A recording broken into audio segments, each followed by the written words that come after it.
Very good morning, dear students. In today's session, we can discuss about HR analytics. Before going in depth of HR analytics, basically, you should know about business analytics. What do you mean by business?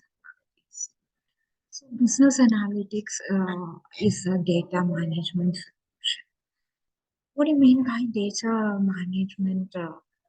Dear students, data management is nothing but it is the process, okay, process of collecting the data, how effectively you are collecting the data, and then how effectively you are organizing the data, and then how effectively you are transforming those data, how you are storing those data, and finally how you are analyzing the data, how you are coming with good solution for that, for any problem, because you are basically analyzing the data in order to solve some problems. Okay, so managing the data is not that much as simple.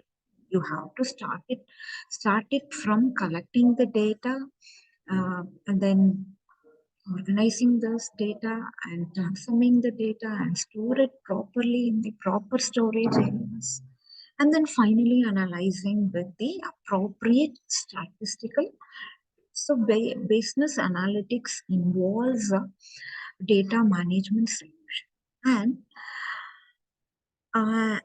this it also involves business intelligence.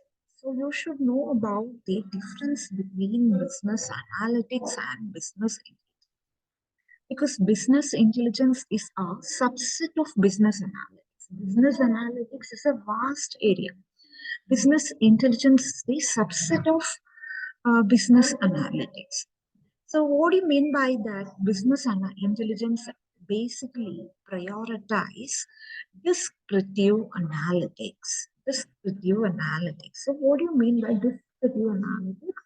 It is the uh, uh, summary of historical data. Okay, basically this descriptive analytics, what it will do, it will analyze the uh, historical data, and it will ask the question, it will answer the question like what happened in my organization in the past.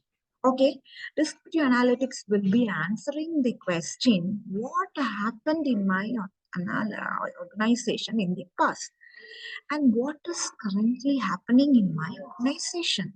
So it basically answers the very basic two, very important two questions. What happened? What recently happened in my organization? What happened in the past? How it can able to give the answer for this? It can able to give the answer for this question by analyzing some past data. And not only the past data, the current data, it will also analyze the current data. What is currently happening in my organization? Okay, so descriptive analytics basically prioritize on two basic questions. One is what happened in my organization and what is currently happening in my organization. So business analytics involves data management solution. And it also involves business intelligence, which basically prioritize on the descriptive kind of analytics. Moreover, uh, business analytics, the basic meaning of business analytics is it primarily focus on predictive analytics. Okay? While the business intelligence focus on descriptive analytics, business analytics primarily focus on predictive analytics. Predictive analytics, you all know that, which may basically focus on data mining. Okay, data mining is nothing but how you are sorting through large amount of data to identify some pattern in it, to identify some trend in it. So you all know that if the data is very large, you cannot able to simply come to some conclusion, okay, through your intuition, because it's not that much easy. You cannot guess, you cannot do any guess, you have to do some analysis.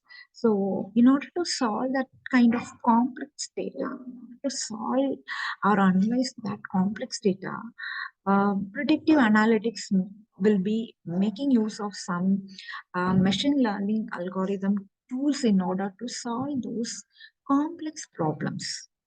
Okay, so while the descriptive analytics will be making use of some simple statistical tools, this predictive analytics will be making use of some machine learning algorithms. Okay, in order to transform the data, in order to transform the data. And finally, with the help of this predictive analytics and with the help of this kind of descriptive analytics, you can able to transform the data and solve the complex problem and solve the and analyze the data and solve the complex or some critical problems and find some hidden information in that data. All the time, or in all data, there will be some information. So if your data is raw, if your data is raw, you cannot able to come to any conclusion. As I already told you, you cannot come to any conclusion through intuition. Okay, you have to do proper analysis of that data in order to anticipate some trend and outcome. By properly analyzing the data by making use of some algorithms, machine learning algorithms, you can anticipate some trend and you can anticipate some outcomes from that data, which will be finally helpful for giving you some useful information. With that useful information, as a business analyst or as a chief executive officer of any organization, you can take some major decision or some very important decision which is related to any kind of functionality of business. So this is a basic definition of business analytics. While talking about this basic definition, you might have heard about various key terms such as data management, such as business intelligence, such as data mining, and other key terms such as predictive analytics, and other key terms such as trends and patterns. Okay, so these are some of the keywords. By making use of these keywords, you can able to completely frame the story for the business analytics. Then coming to HR analytics. What do you mean by HR analytics? HR analytics basically prioritize. HR analytics also it is also referred to as people analytics or workforce analytics. Okay? It will be gathering together, analyzing, and reporting the data which is related to human resources. Okay, so it enable the basically the HR analytics enable the organization to measure the impact of the range of HR metrics. What may be the impact of HR metrics? Okay, on HR metrics on our organization based on the analysis of HR data. Okay, it will be finding out the HR metrics. It will be analyze the HR data, and it will finally identify the HR metrics. And through that HR metric, it can able to tell about how it will impact the organization. Okay, with this, in my session, in the coming session, in the upcoming session, I will give you in-depth knowledge regarding the HR analytics. With this, I end my session. Thank you so much, dear students.